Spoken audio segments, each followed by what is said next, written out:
ওম নমস্তে। শুরু করুন।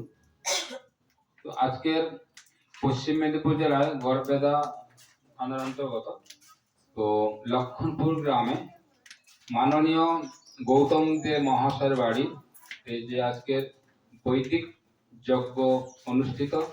এই বৈদিক যজ্ঞ অনুষ্ঠানে আমাদের এখানে যিনারা দীক্ষা গ্রহণ করছেন বৈদিক দীক্ষা, তো এই ওনাদের নাম আমি আপনাদের কাছে তুলে ধরছি। তো দেবানন্দ দে, গৌতম দে, অনিমা দে,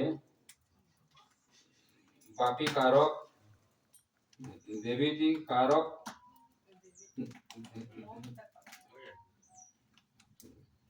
মমিতা কারক, নাড়ু গোপাল কারক, লিলিমা মন্ডল, মায়া প্রামাণিক, ছবিরানী কুণ্ডু, রিম্পা পাল। আমাদের আজকের এই সভাতে ইনারা বৈদিক সিদ্ধান্তে চিন্তাভাবনা করেছেন এবং পাশের গ্রামে পাতুড়িয়া গ্রামে যেনারা আছেন আপনারা একটু হাত তুলে জানাবেন। তো আপনারা হাত তুলবেন। তো এনারাও আমাদের গুরু পরম্পরা আগে থেকে দীক্ষা গ্রহণ করেছেন, পাশাপাশি আমরা দীর্ঘদিন এসছি।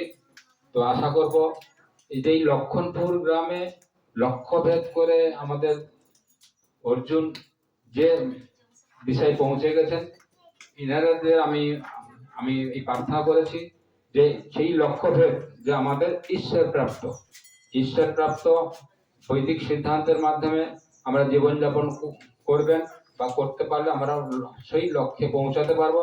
তবে লক্ষণপুরে বসবাস সার্থক হবে।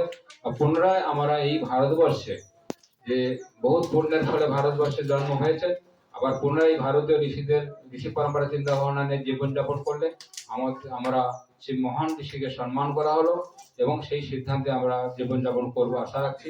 এ বলে আমি এই বক্তব্যে বিরাম দিচ্ছি। নমস্তে।